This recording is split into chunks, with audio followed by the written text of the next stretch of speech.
इस वीडियो में मैं अपना कैंप का एक्सपीरियंस शेयर करने वाला हूँ, तो बने रहिए एंड तक।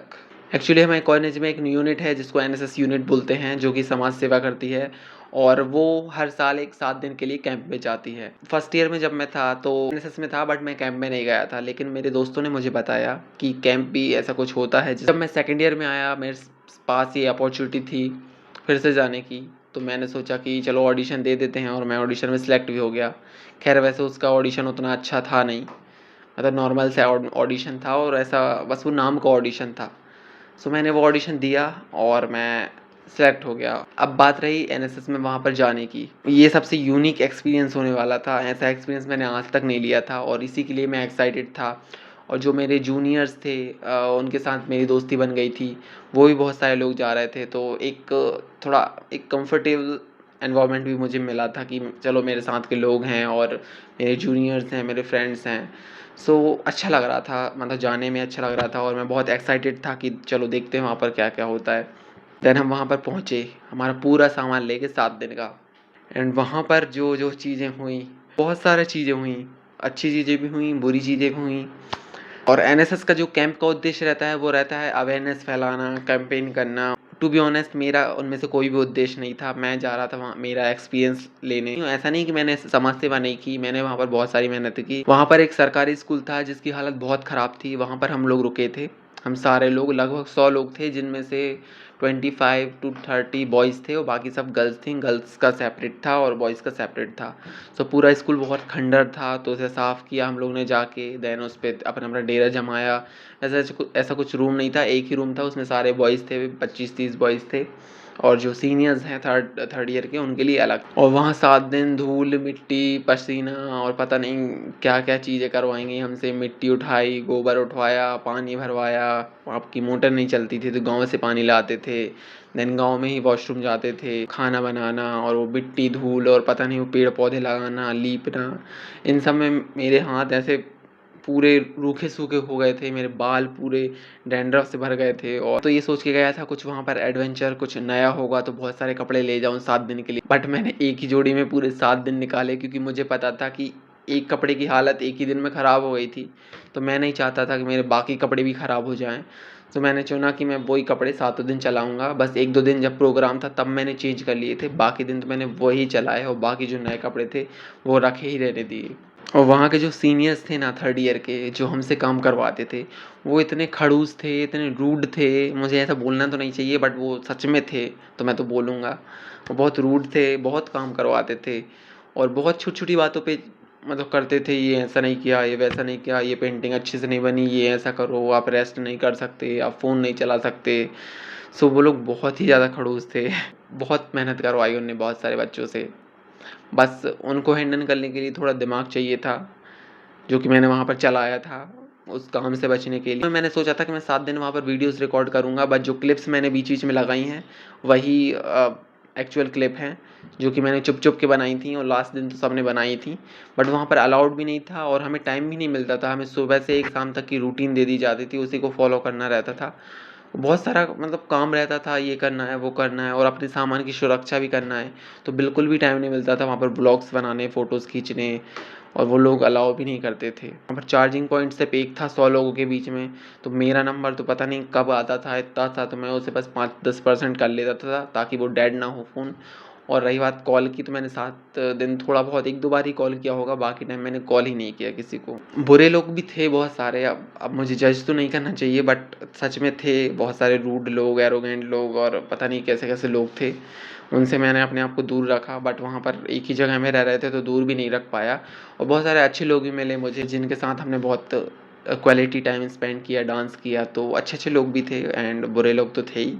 जो अच्छा टाइम मैंने बिताया है वो रहता था रात के टाइम, जब पूरा काम हो जाता था 9-10 बजे, तब हम लोग बॉयज़ स्टे में जाते थे, वहाँ पर मस्ती करते थे, एंड एक दूसरे की नकल उतारते थे, जो सीनियर हैं उनकी नकल उतारते थे, तो उसमें बहुत मज़ा आता था। एंड वहाँ पर कुछ-कुछ एक्टिविटीज़ थी जिसमें हमें, जो गाँव में सड़क पे जो पॉलीथीन डली थी, पेपर्स डले थे, और जो भी कचरा डला था वो उठाना था।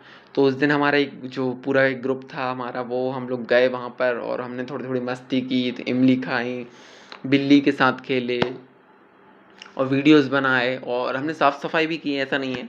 बट उसके साथ जो हमें मस्ती करने का मौका मिला, क्योंकि बाहर थे गाँव में और कोई ज़्यादा देखने वाला था नहीं, 1-2 लोग थे तो यहाँ वहाँ बिज़ी हो जाते थे और थोड़ा मज़ा आता था एक दूसरे का मज़ा लेने में, हँसी मज़ाक करने में। और वॉशरूम वहाँ पर एक था, तो वॉशरूम जाने के बहाने गाँव में किसी के घर हमें एक बहाना मिल जाता था कि बाहर घूमने का।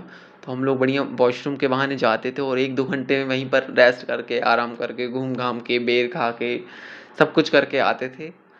तो कुल मिला के हम लोग जब भी काम चोरी से बचना रहता था, मतलब काम चोरी करनी रहती थी, काम से बचना रहता था, काम चोरी करनी रहती थी, तो हम लोग आ जाते थे। वहाँ पर जो डेली रूटीन थी वो बहुत खतरनाक वाली थी। सोने का तो पता नहीं, 2 बज जाते थे, 12 बज जाते थे, कुछ भी हो जाता था। बट उठने का एक फ़िक्स था, 5 बजे उठना ही है उतनी ठंड में। और 5 बजे उठ के क्या करना है, आप सोच भी नहीं सकते 5 बजे उठ के क्या करना है। 5 बजे उठ के बिना ब्रश करे पूरे गाँव घूमना है और गाँव घूमते-घूमते आपको डांस भी करना है। डांस करना है, गाना बजाना है, गाना गाना है और पता नहीं क्या-क्या करना है, नारे लगाना है। सोचिए आप उठ के आपको किसी ने खड़ा कर दिया है, वो भी ठंड में, कि पूरा गाँव घूमो, बजाओ, नाचो, वो जो कह रहे हैं वो करो। तो ये होता था, सबसे उठ के हमको ये करना पड़ता था। मुझे तो मज़ा जब आता था जब मैं लोगों का चेहरा देखता था, सुबह-सुबह सब बिल्कुल ऐसे उठ के आ रहे हैं और नाच रहे हैं और ज़बरदस्ती, मतलब सीनियर्स उनको धक्का दे रहे हैं कि नाचो, गाओ, नाच क्यों नहीं रहे? सो वो बहुत अच्छा लगता था उनका देखना, उनका रिएक्शन, वो ज़बरदस्ती नाच रहे हैं, तो उन्हें देख के मुझे बहुत मज़ा आता था। बहुत चैलेंजिंग डेज़ रहते थे, बहुत, और जहाँ सोने मन नहीं करा वहाँ सोना है। और हाथ में बिल्कुल, मेरे हाथ पूरे ऐसे ख़राब हो गए थे, मेरे जो नए जूते थे मैं वो पहन के गया था, पूरे वो मिट्टी में ऐसे काले-काले हो गए थे, तो पूरा मतलब वो गंदे ही हो गए थे बट मैंने घर आके उन्हें साफ़ करके नॉर्मल कर लिए। एंड अच्छी बात ये रही कि मैं 7 दिन बहुत डिसिप्लिन्ड था, पूरे रूटीन के अकॉर्डिंग चला। एंड कितना भी लेट सोया हूँ, मतलब उन्हीं के साथ उठा, पूरा वो काम करवाया। मुझे पता नहीं था कि ये चीज़ें भी पॉसिबल हैं, मतलब हम इस दुनिया में रह रहे हैं जहाँ पर सोशल मीडिया इतना है। हमने 7 दिन सोशल मीडिया का यूज़ ही नहीं किया, मतलब फ़ोन ही का यूज़ नहीं किया, घर पे बात ही नहीं की। मतलब पूरे दुनिया से कट आउट हो गए थे। वो एक जो गाँव था बाँसिया, वो 100 लोगों के साथ जो हमने 7 दिन बिताया, बहुत ही अलग यूनिक एक्सपीरियंस था। और बहुत सारी कंफर्ट ज़ोन से हट के एक्टिविटीज़ भी कर सकते हैं। जैसे वहाँ पर एक नियम था कि हर ग्रुप को एक ना एक दिन डांस करना है। वो हमने डांस किया। हमने वहाँ पर डांस किया, स्ट्रैटेजीज़ बनाई, लीडरशिप करने का मौका मिला, लोगों से बात करने का मौका मिला, लोगों की हेल्प करने का मौका मिला, मस्ती करने का मौका मिला और जो भाग-दौड़ की दुनिया थी, उससे बाहर जाने का मौका मिला। बहुत धीरे-धीरे निकले थे। एंड उस 7 दिन का एक-एक चीज़ याद है, किस दिन क्या हुआ था, किस दिन क्या नहीं हुआ था। मतलब पूरा वहाँ पर हम घुल-मिल चुके थे। हम किसी को जज नहीं कर रहे थे, कोई हमें जज नहीं कर रहा था। सबकी बैंड बजी हुई है, सब मेहनत कर रहे हैं, सब एन्जॉय भी कर रहे हैं और सब में एक यूनिटी भी देखने मिलती थी। जो ग्रुप्स बने हुए थे, सब में एक यूनिटी थी और सबके कनेक्शंस बन रहे थे। तो ये मुझे अच्छी बात लगी और इसी के लिए मैं कैंप गया था। मेरा पहले ही डिसाइडेड था कि मुझे बस एक बार कैंप एक्सपीरियंस करना है, बार-बार नहीं। जो कैंप होने वाला है, ये once in a life time experience होने वाला है और यही सोच के मैं एन्जॉय करता था कि एक बार है ज़िंदगी में, इसके बाद तो हम आने नहीं वाले।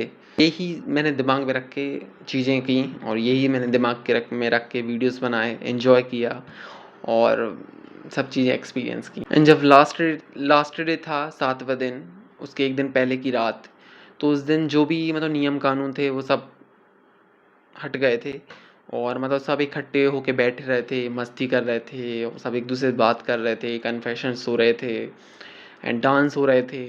तो उस दिन बहुत मतलब अच्छा अलग ही फीलिंग आया कि मतलब हमने तो सब मेहनत की, अब उसका फल ये है कि हम मतलब हैप्पी एंडिंग हो रही है इस कैंप की और काफ़ी अच्छा भी लग रहा था कि हम दूसरे दिन घर जाने वाले हैं 7 दिन के बाद। सो उसकी खुशी थी, तो हमने वो डांस करके बिताया और सबके साथ लास्ट टाइम सेल्फी ली and we are very excited to go to our college, to go to our home and हम वापस उस नॉर्मल लाइफ में आने वाले थे। तो उसके लिए बहुत एक्साइटेड थे। कुल मिला के मैं बस यही कहना चाहूँगा, बहुत अच्छा एक्सपीरियंस था, बिल्कुल बिग बॉस वाला फ़ील आ रहा था एंड बहुत यूनिक एक्सपीरियंस था। तो जब भी अगर आपकी लाइफ में कुछ भी ऐसा एक्सपीरियंस आए कैंप जाने का या कुछ भी आइसोलेट होने का, तो डेफ़िनेटली उसे चूज़ कीजिएगा। आई नो जो आप सोच रहे हैं वैसा तो नहीं होगा, बहुत सारे चैलेंजेस भी आएँगे, बहुत सारे बुरे लोग मिलेंगे, बहुत सारे खड़ूस लोग मिलेंगे, बट आपको अच्छी चीज़ों पे फ़ोकस करना है, अच्छे लोगों के साथ रहना है। आप जिसके लिए आए हैं वो उस पे फोकस करना है एंड एन्जॉय करना है, क्योंकि यही दिन हम याद करेंगे। सो जब मैं कैंप में था तो मेरे मन में भी था कि मैं एक कैंप का पूरा एक वीडियो बनाऊंगा, बट मैं एक ब्लॉग्स तो नहीं बना पाया। तो मैंने ये क्लिप्स जो बीच बीच में लगा दी हैं और जो मैं स्टोरी टेलिंग कर रहा हूँ, तो मैंने सोचा ये वीडियो आपसे शेयर करूँ, आपके साथ ये जर्नी आपको बताऊँ कि कैसा रहा मेरा एक्सपीरियंस, और आपको बताइए मेरी ये जर्नी कैसी लगी, आपको क्या अच्छा लगा क्या नहीं लगा, और आपको कैसे वीडियोज़ चाहिए, please comment. Thank you so much for watching.